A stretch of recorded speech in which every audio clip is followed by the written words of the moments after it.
Resident Evil 4 is the latest in Capcom's ground-up remasters of their classic survival horror franchise. The original Resident Evil 4, hailed as the GOAT by many, came out all the way back in 2005. Meanwhile, little old me was probably too scared to even try it. And because of that, I missed out on all the nostalgia and hype. But I also think that makes me perfect to answer the question, Resident Evil 4, bop or flop? Ugh, looks like it smells like all the people who are watching this video and haven't hit the like button or subscribed yet. You tell them. I've heard it said by a lot of people that the best thing about these kinds of remakes is that they can show you all the stuff you remember loving as a kid, but also make you feel like you're playing something modern and fresh. The Resident Evil remakes don't really do that, and this one is really no different. The dialogue is super corny, Leon controls like a fucking tank, and there are some elements of this game that are just like ridiculously video gamey, for lack of a better word. But I do think that this game managed to turn all those things into strengths. The plot, though, I mean, it's a pretty simple setup. You know, they're sending in Special Agent Leon S. Kennedy, in to save the president's daughter, aka Baby Eagle, from some random village in the middle of nowhere. But creepy stuff. Let's start with the dialogue. The first thing you gotta understand about Leon is that this man's changed, alright? Since we saw him in RE2, little Backstreet Boy Leon has fully evolved into John McClane badass mode. But don't worry, this guy's still pretty funny. I'm sure your boys didn't come all the way out here to roast marshmallows. Wow, that's hilarious. I'll let myself out. He's done it again, with the jump. Okay. So they're just gonna...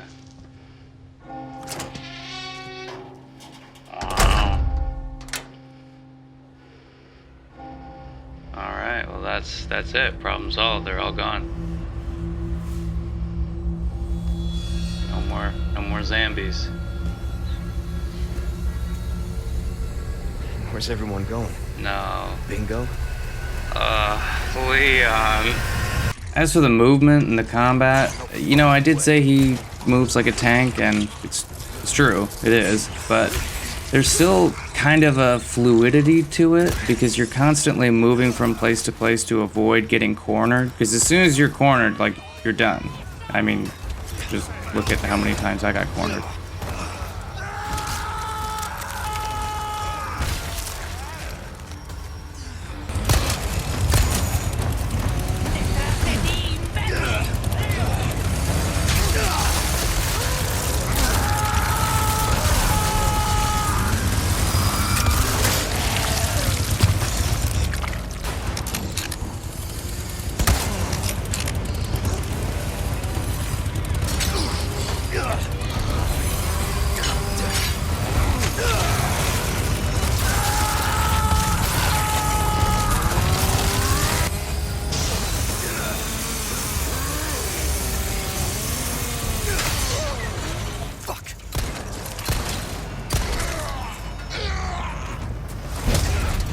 And I'll be honest, I am not the best shot in this game or Warzone or whatever, so when I did pop those headshots and it's like a one-shot kill, it's pretty satisfying.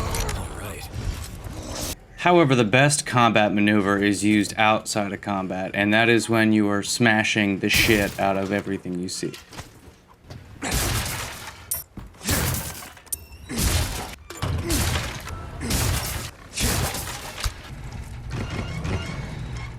Okay, so it's like a little time thing. So I'm sure there's a way around here. Go. Get a little shortcut. Okay. Get another little shortcut. Okay. And boom. Oh my god, are you fucking kidding me? I hate these bear traps.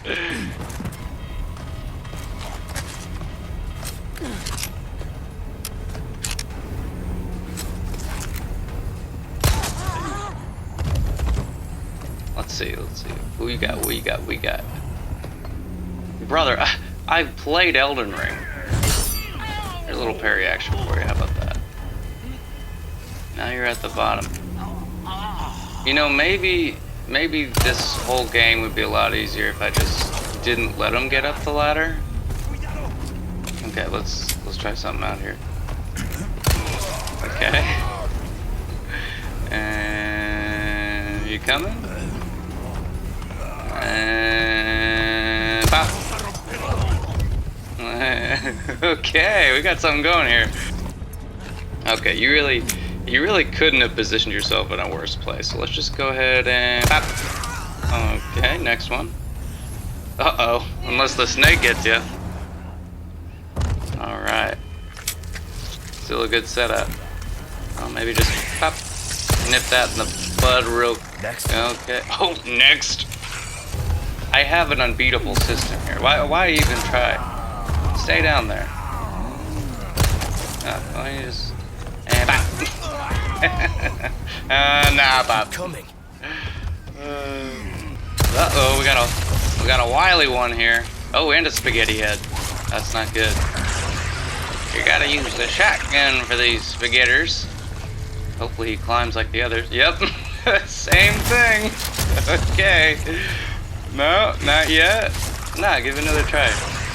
This will be it, homie, I promise. Nah, just kidding. But my biggest bugaboo with this game has to be the puzzles. I think they're just super, like I said, video gamey and kind of come out of nowhere. Like, in the middle of this mansion, I had to spend probably longer than I should have trying to make a little firefly from an orb to unlock a door. Or I have to go around and find these little statue heads to put on this other statue to give me the key to the church where they're hiding the girl. It's just like, who ordered this? Who ordered that mechanism to unlock and give Leon what he needed once he did his little fetch quest? I just think, you know, it doesn't really make sense. And then weirdly, there's other elements of this game that are super un-video gaming.